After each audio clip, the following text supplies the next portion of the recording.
Espectros de guerra, memorias inadmisibles de la guerra interna en la lírica andina peruana. Buenas tardes, una disculpa por la demora. El camino del centro acá estaba muy complicado. Había escrito un ensayo, pero creo que estas horas ponernos a escuchar mi lectura sería como un poco pesado, entonces lo voy a platicar. Voy a dar un contexto. El tema es la guerra interna en el Perú. En 1980, a principios de los 80, a contracorriente de lo que estaba pasando en toda la región latinoamericana, o lo que se esperaba, surge una nueva guerrilla, una nueva organización político-militar en el Perú, que se llama el Partido Comunista del Perú Sendero Luminoso. Surge con una variante marxista que podríamos definir como marxista-leninista maoísta, y retomando elementos del pensamiento de José Carlos Mariátegui, este marxista poco ortodoxo peruano. Aparece esta organización guerrillera en un momento que era poco esperado, porque se acababa de regresar a la democracia. Iban a ser las primeras elecciones después de muchos años, elecciones presidenciales, y esta organización irrumpe haciendo quema de urnas electorales, ¿no? Las empieza a dinamitar. Después de esta acción, que es más, digamos, performática, más teatral, empiezan los atentados con dinamita. Poco a poco la violencia fue escalando y empezaron los enfrentamientos directos con las fuerzas del Estado. Se tomaron una cárcel, se tomó y se liberó a los presos. Todo esto surgió sobre todo en la parte que se llama los Andes centrales del Perú, ¿no? La zona altoandina, una zona fundamentalmente indígena, de población quechua. El líder de esta organización era Abimael Guzmán Reynoso, un filósofo, un doctor en filosofía, que siguiendo los postulados de Mao Zedong decía que la guerra era fundamentalmente campesina y comenzaba desde las montañas, desde el campo, y luego bajaría para tomar las ciudades, ¿no? Según esta estrategia militar, habría que elevar el nivel de fuego, ¿no? Las fuerzas policiales se vieron claramente superadas por la capacidad de acción de Sendero Luminoso, y la respuesta del Estado es militarizar el conflicto armado, mandando destacamentos de militares y de marinos. Insisto en que eran marinos la mayoría. En los Andes están muy lejos del mar, sobre todo conociendo la complejidad del territorio peruano. Entonces la gente que llega a hacer la guerra es gente de la costa, gente que desconoce lo difícil del terreno de los Andes, y también que desconoce la complejidad cultural de la región, ¿no? Esto hace que poco a poco la guerra adquiera dimensiones racistas, ¿no? Porque como los senderistas no usaban uniforme y eran también de origen indígena, de estratos populares, la guerra pronto pasó de atacar al enemigo interno senderista a atacar a los indígenas, que se les hacía como un símil. También la respuesta de Sendero Luminoso fue recurrir al terrorismo, ¿no? De atentados simbólicos con muertes civiles para mandar mensajes al Estado. En 1983 fue sin duda el año de no retorno, ¿no? Donde el conflicto crece, son los años más violentos de la guerra, 83-84. Empezó en enero, un puñado de campesinos quechuas asesinó a un grupo de periodistas en la comunidad de Churajay. Esta es la foto de los periodistas. La versión oficial de esta masacre de periodistas, divulgada por Mario Vargas Llosa, que a la sazón era el director de la comisión para la investigación de ese caso, por alguna razón. La versión de Vargas Llosa es que los indígenas, al ver a estas personas con las cámaras, confundieron las cámaras con armas, porque era una comunidad tan aislada del mundo occidental que no sabía diferenciar entre cámaras y armas de fuego, ¿no? Años después se supo la verdad, que en realidad estos campesinos habían sido entrenados por el ejército, quien les dijo: cualquier persona que venga caminando a tu población, mátala porque son senderistas, ¿no? Está surgiendo el paramilitarismo disfrazado de autodefensa campesina. Por su parte, los jóvenes senderistas intentaban ganar terreno en las zonas altoandinas, las declaraban zonas liberadas, ¿no? Llegaban a la comunidad, decían: esto es propiedad del partido, bueno, esto es una zona liberada por el Partido Comunista del Perú. La mayoría de las comunidades campesinas se sometían a la liberación más por temor que por estar de acuerdo con los principios políticos de la guerrilla. Una vez llegaban a los pueblos, recordemos que su base ideológica, entre otros, era Mariátegui, entonces buscaban a los gamonales, ¿no? Digamos, a los hacendados y a los ricos de una economía que ellos seguían considerando como semifeudal. Se les hacía un juicio popular y eran ejecutados. Pero ¿qué es un rico en pueblos tan misérrimos como los de las altas zonas, ¿no? A lo que ellos llamaban gamonales o ricos era gente que tenía 5 o 6 animales de ganado en muchos casos, y eran a los que eran asesinados. En palabras de un antropólogo peruano que se llama Ponciano del Pino, los senderistas descuidaron la dimensión cultural y la complejidad de las comunidades. Pensaban que eran espacios vacíos de poder que podían llegar a imponerse, ¿no? No entendían las densas redes de poder y de organización que ya existían dentro de ellas en relación con el Estado o al margen de él. Su visión profundamente militarista y centrada en el análisis económico les impidió ver que estos abruptos cambios en las estructuras de poder iban a generar incomodidades, iban a generar tensiones dentro de las comunidades. ¿Se imaginan, por ejemplo, qué tensiones se pueden generar en una comunidad que se rige por el Consejo de Ancianos? Que lleguen un grupo de jóvenes de otras comunidades y digan, ahora la autoridad somos nosotros. Así, tras un breve periodo de afinidad, porque por supuesto Sendero Luminoso tuvo un periodo de afinidad de las poblaciones, se fue generando un resentimiento callado en muchas de ellas. Además, afloraron conflictos intra e intercomunitarios. Este fue el caso del que yo trabajo, que es Santiago de Lucanamarca. Santiago de Lucanamarca es una población altoandina que se encuentra en el departamento de Ayacucho. Es una población de mayoría quechua, la mayoría de la gente se dedica al cultivo para autoconsumo y en menor medida al ganado, a la ganadería bovina. Bueno, en esa comunidad, hay algunas fotos, algunos vecinos, algunos jóvenes estudiantes se sumaron al proyecto de Sendero Luminoso, se volvieron militantes de Sendero Luminoso y con ayuda de otros jóvenes avecindados declararon en 1983 a la comunidad como una zona liberada, es decir, una zona bajo control del partido. Este nuevo orden fue generando conflictos y grescas a veces muy violentas. Además, la guerra avivó viejos rencores o problemas familiares, ¿no? Problemas de linderos, de hasta dónde llega mi terreno, hasta dónde llega el tuyo, y bajo la guerra se solucionaban esos conflictos por la vía violenta, ¿no? O sea, si ha habido un problema de décadas sobre los linderos de un terreno y otro, se acusaba al otro de soplón, ¿no? Y esto llevaba a que fuera ejecutado. Después a esto es lo que Kimberly Taylor, una antropóloga estadounidense, llama la guerra entre prójimos. Tras múltiples hechos de violencia, el 3 de abril de 1983, aquí en lugar de imágenes prefiero poner este cómic de Jesús Cosio, que hizo una serie de cómics sobre la guerra interna para difundirlos en escuelas secundarias y prepas para que los chavos conozcan lo que pasó.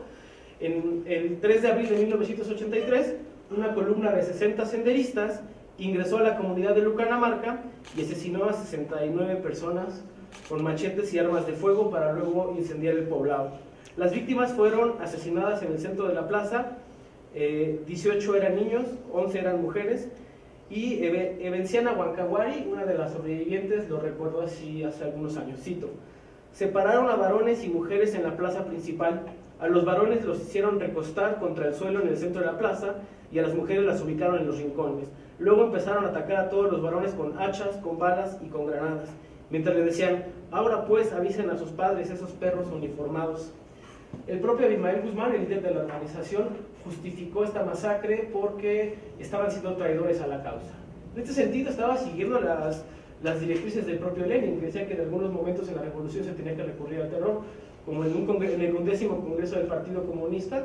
Lenin le dijo a los adversarios, a los, digamos, socialistas moderados, cito: permitidnos por esto llevaros al paredón, o hacéis el favor de absteneros de expresar vuestros puntos de vista, o si queréis manifestar vuestras opiniones políticas de la situación actual, entonces perdonadnos, os trataremos como a los peores y más peligrosos elementos de los guardias blancos.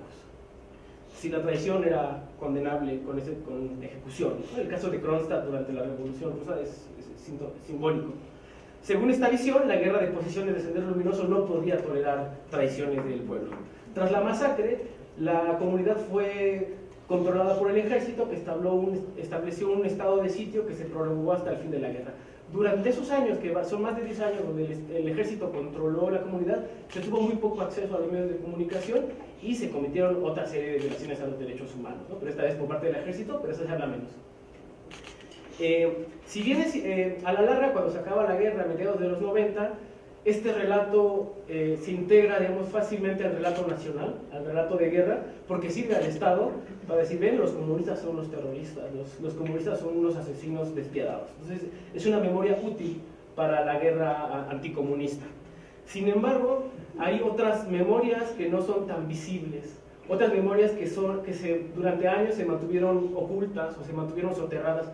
Son las memorias de los familiares de los senderistas que fueron torturados o linchados por la comunidad, o las memorias de las mujeres violadas por el ejército, ¿no? O la memoria de toda la gente desplazada por las fuerzas del Estado, ¿no? En la misma comunidad. Entonces, esas voces no estaban permitidas en el espacio público, porque en Perú hay una ley contra apología al terrorismo. Entonces, muchas veces cuando estas víctimas no tenían derecho a decir su voz, porque se les podría acusar de apología al terrorismo. La memoria hegemónica, que es este relato ejemplar, dócil, de la narrativa triunfalista de la posguerra, muy al estilo del propio Fujimori, contrastaba con estas otras memorias. Las otras memorias eran, digamos, memorias subterráneas o memorias caseras que muy pocas veces tuvieron acceso a la luz pública. Fue en el año 2000 cuando se crea la Comisión para la Verdad y la Reconciliación que se recogen estos testimonios y se empieza a complejizar el relato. Visto a ras de tierra, visto desde los testimonios de la vida cotidiana, la guerra pierde su dimensión épica y se muestra como lo que realmente fue, ¿no? Un conflicto entre vecinos, entre amigos, entre familias, entre comunidades, que se trastocó por un ambiente de guerra, y un conflicto en el de los perdedores fueron los indígenas quechuas. Entonces, cuando se empiezan a hacer esta recabación de información, se empiezan a exhumar cuerpos y memorias que estaban cerradas, que estaban suturadas, que estaban, digamos, con un olvido de reserva, se activan y se reviven viejos conflictos. Ah, tu papá mató a mi mamá, ¿no? Tu tío mató a mi abuelo. Y se empiezan a agitar las memorias dentro de esta comunidad, por lo que el Estado decide, no, regresemos a la narrativa de que hubo una masacre terrible de comunistas que eran foráneos. Las demás memorias hay que cuidar que no surjan, porque generan tensiones en el relato y generan tensiones en la comunidad. ¿Dónde se pueden encontrar las memorias soterradas? Bueno, para empezar, la mayoría son dichas... se trabó porque está el letrerito. Se son pronunciadas en quechua, ¿no? Son personas monolingües que hablan solo quechua, y muchas de ellas se expresan a través de la música tradicional, que en ese caso son sobre todo los huaynos. Los huaynos es un estilo musical que incluye arpa y violín, y que tradicionalmente son composiciones de pérdida, de dolor, de desarraigo. Entonces ese ritmo fue muy útil para que las comunidades expresaran su dolor. Lucanamarca tiene una larga tradición de música de huayno, ¿no? Y José María Arguedas, en su clásica novela Los ríos profundos, menciona, por ejemplo, este huayno de tristeza, y le preguntan, ¿de dónde viene ese huayno? Es de Lucanamarca, un lugar donde hay los huaynos más tristes y más hermosos de los Andes. Por supuesto, es una novela, pero José María Arguedas también era antropólogo, hizo trabajo de campo ahí, recabó una serie de tradiciones y músicas en los años 40. Entonces, nos habla de que hay una larga tradición de música popular en la zona y que la guerra no la desapareció. Durante la guerra, como ha documentado un antropólogo estadounidense, Jonathan Ritter, la música popular, los huaynos se usaron también por Sendero Luminoso para invitar a que se sumaran al proyecto político. Tras la guerra, el huayno nuevamente aparece, pero para cantar los lamentos. En 2006, una organización de derechos humanos hace un concurso de huaynos en Ayacucho, teniendo una gran respuesta a la mayoría, que el tema era que hablaran sobre la guerra, ¿no? Música en huaynos que hablaran sobre la guerra. Hay una gran respuesta, la mayoría son mujeres, las compositoras, y esto no es extraño por dos razones. Una, este tipo de huayno suele ser interpretado por mujeres, aunque no siempre compuesto por mujeres, es importante marcar la diferencia. Dos, en muchas partes de América Latina, las que se encargan de preservar la memoria y luchar por los derechos de los desaparecidos y de los asesinados son mujeres. Todos los huaynos estaban en quechua, yo traigo la versión en español, se pierde un poco del ritmo de la composición original de la rima, pero pues es mejor así, ¿no? Entender de lo que se trata, ¿no? Traigo 3 ejemplos. En los 3 se relata el caso de la masacre de 1983, y en los 3 se hace mucho énfasis en que la identidad de la comunidad está muy vinculada al paisaje, ¿no? Dice, nuestro pueblo se encuentra en medio de 3 cerros, nuestro pueblito se encuentra en medio de Pedregales e Ichu, en una pampita muy bonita, ¿no? Y luego nos recuerda la masacre, dice la campana que llamaba a la población y nos alertó de la masacre de 1983. Este es un huayno de Luz Tania Casabica Alcahuamán. Este otro huayno que se llama en el 83, en el que nuevamente se relata la masacre e incluso se menciona a Abimael Guzmán. Este es otro huayno, también empieza hablando del pueblo, de cómo son los caminos en el pueblo, los cerros, en fin, y nos narra la muerte, ¿no? De cómo ella llega al centro de la plaza preguntando por familiares y los encuentra a todos asesinados dentro de la plaza.